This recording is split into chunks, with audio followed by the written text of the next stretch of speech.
Ah, que noite mais perfeita do lado da vila que eu vivo há mais de 5 anos. Boa noite, senhor. O que o senhor faz aqui a essa hora da noite? É perigoso aqui fora. Ei, pra onde você tá indo? Não, Não, pra aí aí você você não não pode. pode.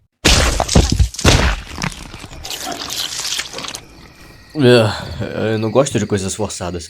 Não dá pra aproveitar tão bem assim o gosto. Ei, o que é aquilo? Ah, ei, é você! Há quanto tempo você tá aí, hein? Nossa, é uma grande surpresa ter você aqui no meu jogo preferido e... o que foi aquilo que aconteceu ali? Você quer saber?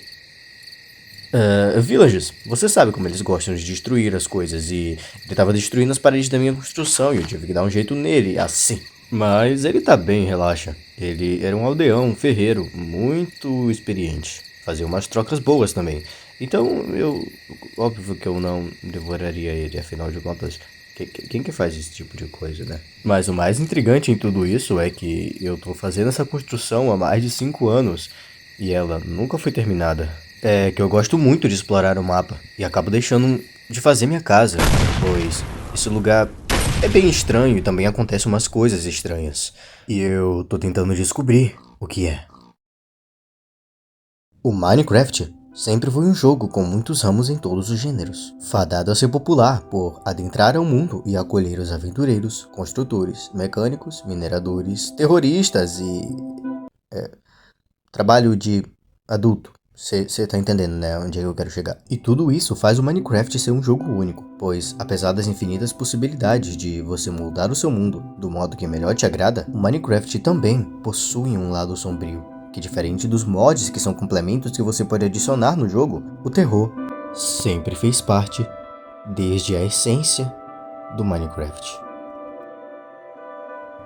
Ah, sim, eu peguei a TV do Linkzinho emprestada, pois ele não tava usando e ele também não precisa saber disso.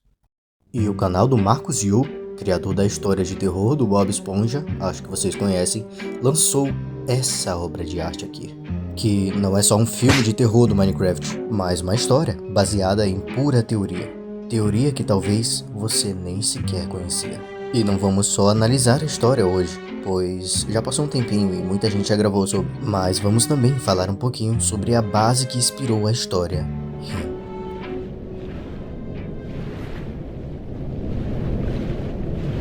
Gerações antes da ascensão do semideus, quando a Terra ainda conhecia o todo-poderoso Steve, numa taiga fria, observou a presença de uma divindade sem corpo, uma força sobrenatural, acordando entre as sombras de uma vila tranquila e caçando sangue de aldeões. Você é o Steve no Minecraft, a principal skin do jogo, que também foi a única durante muito tempo. Pois hoje eles fizeram o esforço de complementar mais personagens e talvez dar uma lore pra essa geração. E esse texto que o Marcos colocou no início do filme não é apenas um texto inicial, mas uma teoria de que o Steve, na verdade, é um semideus dentro do Minecraft. Um cara que consegue fazer tudo e mais um pouco, e mesmo depois que morre, consegue resetar a vida. Mas ele não vem nos dizer que o Steve já era um semideus, e sim que era antes da ascensão do Steve. E outra pauta, o Steve já existia, ele não passou a existir depois de algum tempo. O que passou a existir foi a sua ascensão. Que eu poderia chutar e dizer que foi o modo criativo, porque o terror dessa história é o nosso querido Herobrine, que foi conhecido em 2010. E eu disse conhecido, tá bom? Guardem essa informação. E eu acho isso porque o Notch anunciou o modo criativo como um dos modos de jogo que o jogador poderia escolher em 2011. Exatamente, querido. O jogadorzinho que tem medo de Creeper e não consegue matar um zumbi não jogaria no Mine nessa época. E por isso, o Steve ainda não tinha chegado em sua ascensão e não poderia fazer nada com o que iria acontecer nessa fila. E essa história vai se passar na pele do aldeão mais querido da comunidade. O aldeão que depois de algumas trocas consegue te dar algumas coisas de diamante e te ajuda bastante. O aldeão ferreiro que estava voltando para sua casa quando viu alguém caído no chão. Sempre foi da natureza dos aldeões serem covardes e muito medrosos, pelo menos nos jogos. Ele se aproxima do corpo da pessoa que estava jogada no chão e... Você... Você está bem? uma força sobrenatural levita o corpo e deixa o nosso aldeão ferreiro muito traumatizado. E ao cair no chão, ele percebe que era uma mulher que estava sem os olhos, mas com uma marca em cima de um deles. Como qualquer pessoa sã, ele sai correndo para a casa do padre mais perto e pede ajuda. Obviamente, precisa de um exorcismo lá fora. Brincadeiras à parte, mas esse foi o motivo inicial pela obsessão que o nosso protagonista iria adquirir sobre o que estava acontecendo em sua vila.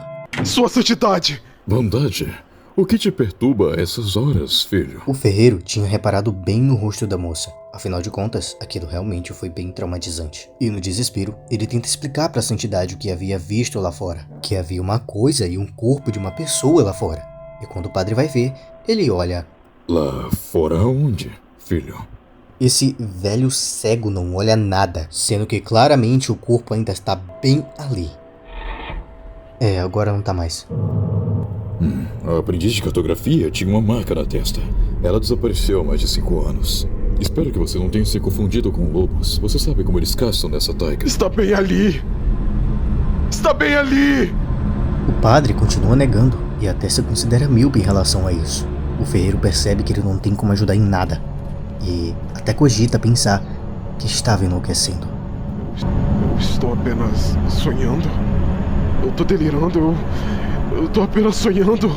Mas quando há provas, não há como mentir para si mesmo. O aldeão que nos é apresentado como Vossa Santidade, na verdade, é um aldeão clérigo, aquele que consegue trabalho com o suporte de porção, geralmente encontrados em construções que se parecem com igrejas no Mine. Ele é aquele aldeão que troca umas coisas bem... suspeitas para um aldeão conseguir, não acha? Então eu achei esse aldeão uma ótima escolha para ele agir como um... Ups, spoiler aqui não. E no dia seguinte, o aldeão vai procurar ajuda com uma pessoa diferente. O aldeão cartógrafo. Pois o padre havia dito que a aprendiz era de cartografia, então ele poderia conseguir respostas lá. O ferreiro vai direto ao ponto e diz que tinha visto uma mulher na noite passada, e que ela havia uma marca acima do olho, e o cartógrafo reconhece quem é. Masha? A Masha tinha uma marca de nascença acima do olho esquerdo. Ela era minha aprendiz. Ela está morta há 5 anos, meu amigo. E diferente do padre, o cartógrafo não faz pouco caso em relação à conversa que está tendo. Ele revela que a Masha se perdeu há mais de 5 anos numa floresta e nunca mais voltou. Mas ele pergunta se o ferreiro tem vivido coisas incomuns. Talvez a própria Masha também tenha vivido isso. Ele diz que a Masha falava a respeito de uma força antiga, que vivia naquela floresta.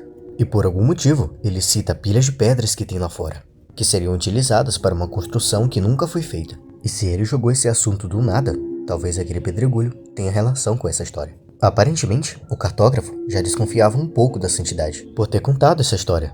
E então ele entrega um livro ao ferreiro. Aqui, pegue isso. Talvez você possa dar uma olhada e dar uma segunda opinião. Esse era o caderno da Masha e eu não entendo muito bem. E ao entregar o livro da Masha para o nosso aldeão, é quase como se ele tivesse recebido um cargo novo. Ou eu poderia dizer...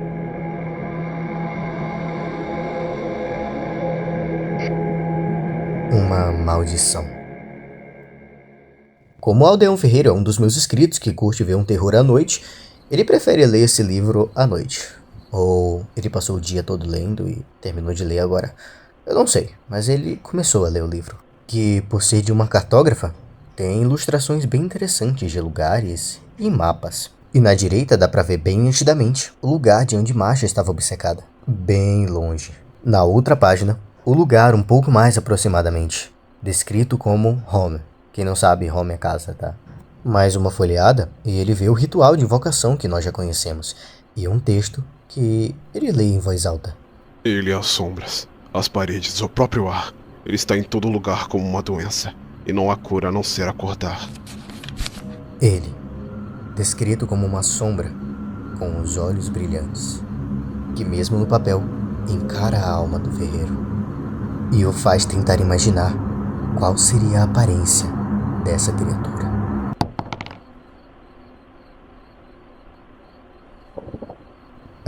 Devia ter ficado na imaginação. Eu te garanto que isso não vai ser legal. Mas, ao se armar, obviamente, e olhar pra fora da casa, ele não encontra nada. Mesmo assim, a criatura estava na tua janela e eu não conheço muito bem o que ela é capaz. Eu acho que eu não ficaria muito seguro do lado de fora da casa. É melhor você fechar a porta e voltar, tá bom?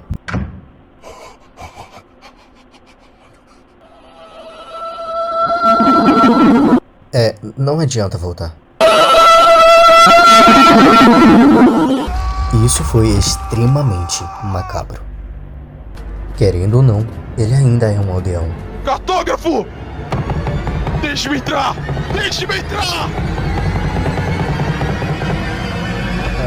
Reparem em quão parecida era a suposta criatura com a ilustração do livro da Masha. Ela era escura, com uma aparência igual a um humano e quase sem forma. E isso é uma ótima ilustração de como a criatura era vista no jogo antigamente. Desde 2009, quando Minecraft estava sendo testado pelo Notch e as versões alfas estavam começando a serem jogadas pelo público, que presenciavam cenas com bugs, falhas e até mesmo pixels que mudavam de cor. Alguns jogadores relatavam que estavam sendo assombrados por 2 pixels brancos, que se manifestavam na névoa do jogo, mas sempre com aqueles malditos 2 olhos brancos, que não os deixavam negar que poderia ser apenas coisa da cabeça deles. O Herobrine, ou o que quer que seja essa criatura, ela sempre existiu no jogo. Com alguma forma, ou sem forma nenhuma, aqueles olhos sempre estavam lá.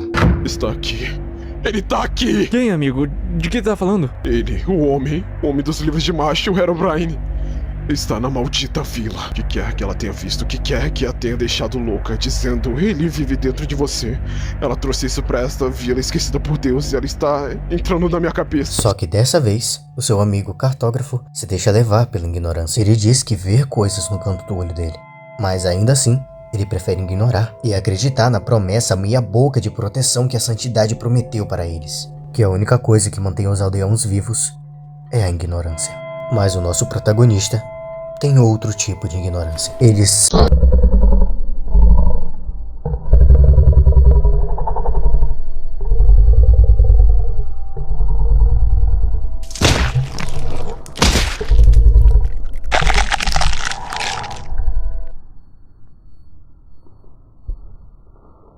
e vai até a suspeita pilha de pedras, pra descobrir o que tanto suspeita debaixo daquela pedra. Mas alguns parece que alguém tinha visto, e provavelmente não queria que ele aonde ele está.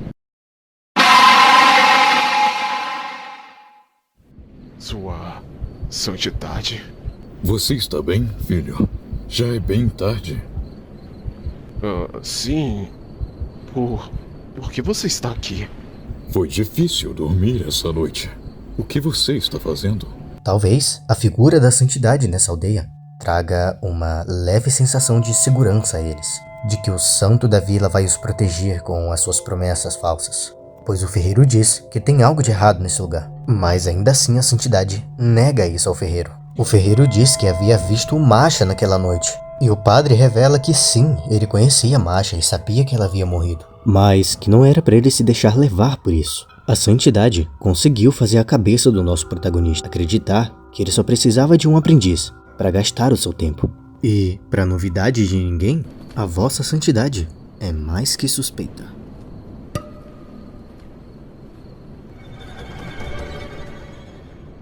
A santidade fazia parte do culto de Rin, e não media esforços para não esconder isso.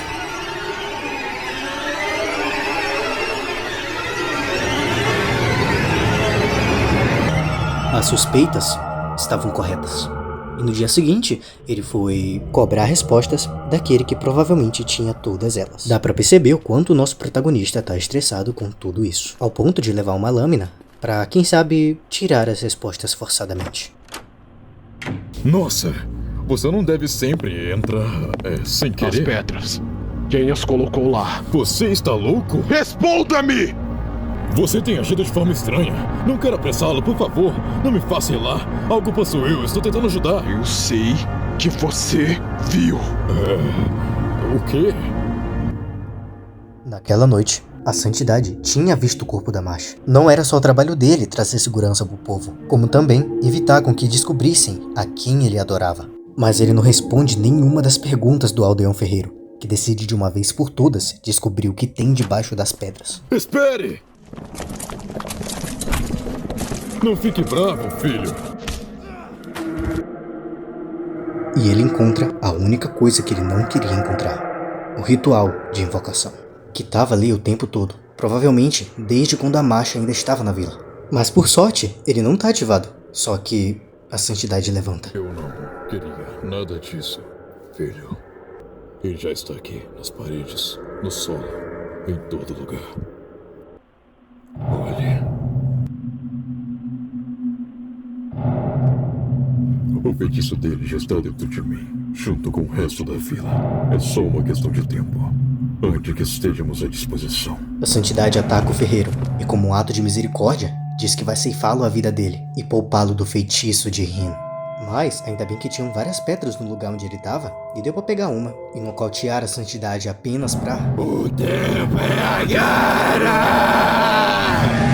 Que ele venha!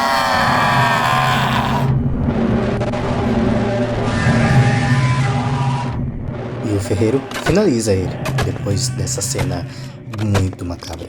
Pelo som das pedradas, você já deve imaginar como ficou. Mas, enquanto eu ainda não sou monetizado, vocês podem olhar, por sua conta e risco, tá bom? Voltando ao assunto, o sangue de vossa santidade escorre pela grama, e a sua pequena poça alcança o altar de invocação.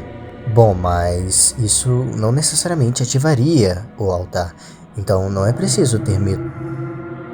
Ah, agora faz sentido ele buscar sangue de aldeão. E em meio ao fogo e à fumaça, alguém se contorce de lá.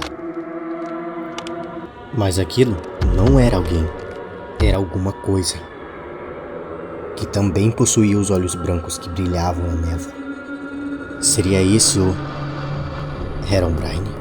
Essa criatura que o Marcus Yu escolheu para sair de dentro da Netherrock não foi uma escolha aleatória, ou uma das criaturas mais assustadoras que ele poderia achar na internet. Apresento a vocês White Eyes. Uma criatura com gênero feminino e que poderia ser a antecessora do Herobrine, e também a sua possível inspiração. Isso porque a White Eyes foi criada em julho de 2010, e Rin foi criado lá pro final de agosto do mesmo ano, sendo tão pouco conhecida, mas a primeira dona dos supostos olhos brancos que assombravam Minecraft. E vamos lá, né? A adaptação que o Marcus fez ficou muito mais da hora. Saí do personagem. Onde é que paramos? Ah, sim. A criatura se reerguer parece estar sempre cantando uma música, ou pronunciando um ritual constante. Mas por algum motivo, talvez pelo fato de ser a primeira pessoa que ela vê com a pedra ensanguentada na mão, e o sangue do corpo da vítima que fez ela reerguer, tenha feito pensar que ele era o adorador. Assim, passando por cima dele, indo em direção à vila, para fazer, você sabe o que? Dizimar toda e qualquer vida. Oh, Deus!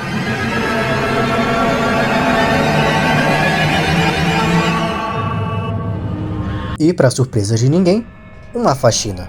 Pra não ir direto no nome Sashina. Chuta um, arrasta outro. E, claro, devora alguns. O ferreiro se vê na responsabilidade de matar a criatura. E encanta sua espada, com um encantamento perfeito para matar criaturas aracnídeas. A ruína dos astrópodes. Mas eu acho que a martelada chamou a atenção de alguma coisa. Não, ela não percebeu a presença dele. Ainda. E quando a criatura se distrai, uma flecha atravessa a boca dela. E eu acho que foi uma escolha inteligente para enfrentar essa criatura de início. Tanto que ele difere outro golpe nela. Mas é claro que ela também revidaria. E quando ele sentiu a pressão, ele meteu o pé para essa casinha aqui. E caso você tenha prestado atenção, é a Casa da Santidade, que mais uma vez vem trazer a falsa sensação de segurança para ele. Mas não foi tão ruim assim. Tinha uma porção com líquido preto, talvez fraqueza, decomposição. Ajudaria a atrasar aquela coisa. Ah, olha aí. Ele pega a porção e pula pela janela. E quando a criatura sai de lá, ele arremessa a porção. Essa seria a hora perfeita para atrasar ela e... Ué? Ao julgar que ele pegou essa porção na Casa da Santidade, que era o maior devoto da coisa, eu acho que faz sentido. Mas no momento que ele decide atacar com sua melhor arma, 2 braços brotam do tronco da coisa, o fazendo soltar a sua espada. Aqui já era. Ele seria devorado vivo. E não tinha mais o que ele fazer. Só que nesse momento, a criatura revela algo aterrorizante. Pela cara do aldeão dá pra perceber que traumatizou bem ele. Por algum motivo, ela revela uma segunda face debaixo do seu rosto, com os dentes bem mais afiados e o olhar mais penetrante. Mas por que ela não devora de uma vez? Ela só fica gritando e murmurando algo, quase como se quisesse falar alguma coisa. Esses gritos não parecem ser de ameaça. Parece mais serem gritos de "Ops, parece que ainda tem alguém vivo". Não foi dessa vez a rainha, e nem a sua, Ferreiro. Era o cartógrafo. Ele ainda tá vivo. E a coisa o encara com um olhar meio... Olhe pra cá, seu maldito covarde! Olhe pra mim! Será que era só impressão minha? Eu acho que não, pois são diferidos mais 2 golpes fatais nela, a obrigando a reagir em sua defesa. Ela acaba com a vida do cartógrafo.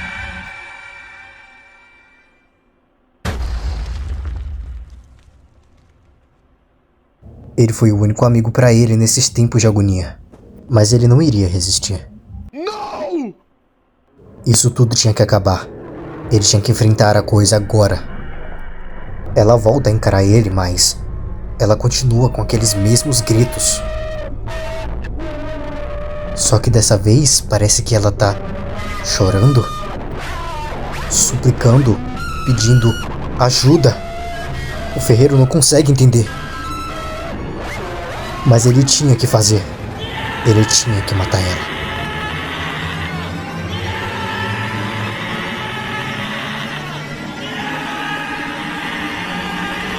O golpe foi certeiro e bem no meio da barriga.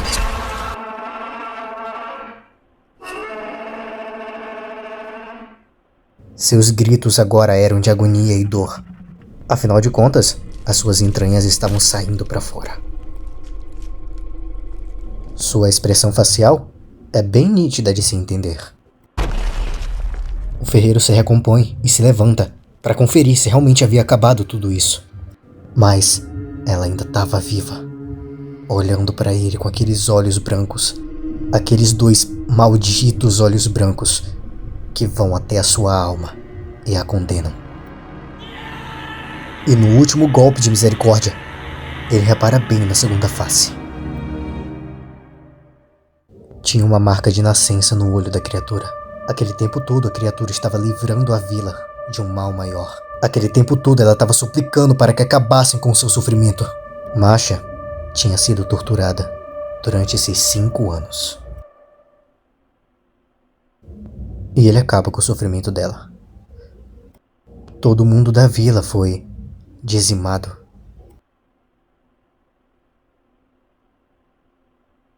Até o amigo que ele mais confiou não estava mais entre eles. O ferreiro chora ao perceber que ele é o único que sobrou e o único que restou para Rin usar. Ele é o solo, as paredes, o próprio ar. Não há o que fazer, não há como ser salvo. Ele é a sombra, as paredes, o próprio ar.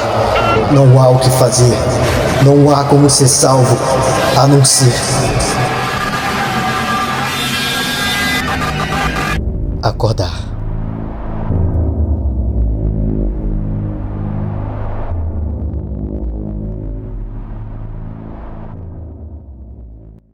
Pessoas, enquanto o elenco da galera que me ajudou a dar vida pra esse projeto passa aí na tela, eu quero falar com vocês. Eu não sei se vocês repararam, mas o vídeo ficou com algumas falhas e alguns bugs, porque ele ficou um pouco maior do que eu previa. O meu editor de vídeo deu problema e não conseguiu tancar os meus métodos de edição, o que acabou resultando em 5 minutos de vídeos perdidos, e eu já tinha editado esses 5 minutos. Eu não queria ficar mais de 2 semanas sem postar vídeo, eu acho que esse é o limite que eu consigo tolerar sem postar nada aqui no canal. E como eu tava almejando muito fazer esse projeto, eu espero que vocês tenham gostado.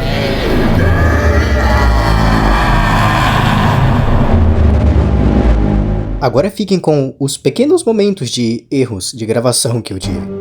Mas que noite maravilhosa. Kleber, cadê o Village? Melhor que o nascer do sol. Eu poderia dizer que é o nascer da... Por que tem 2 Kleber correndo atrás do mano? Cara, eu já falei contigo, não é pra te matar ele antes da hora. Esse aqui não, fica quieto aí. Boa noite, senhor. O que o senhor faz acordado a essas horas? E ele foi pro outro lado. A sua morte é inevitável. Pera, o Kleber tá na água. Quem que matou o Village? Tá no Pacífico, não tem... Oi, Gustavo Lima. Você sabe que tá fazendo errado. Não, calma, comecei a gravar. Pô, Kleber, tu não consegue se segurar. Boa noite, senhor. O que faz acordado a essas horas? Ei, pra onde você tá indo? Não, aí não. Não é possível. Cara, eu te paguei o dobro pra você atuar desse jeito. Sai daqui, mano. Eu te disse, Kleber, mata o cara depois que eu começar a gravar, mano. Eu não quero pra você ficar pousando pra câmera. Já tá escurecendo, moço. Você não deveria estar aqui. Eu aconselho você a ir pra casa. Ele sabe que era pra ele ir pra trás das pedras, né? Ou ele pensou que não era atuação?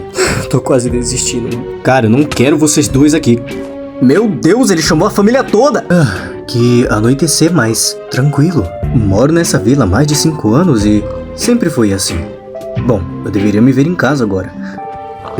Boa noite, senhor. O que você faz acordado a essas horas? Ei, não, segura esse cara aí, não era pra ele entrar aí não. Pô, mano, tu bagunçou o negócio todo. Foi mal aí, senhor. Aquele cara acabou roubando tua cena.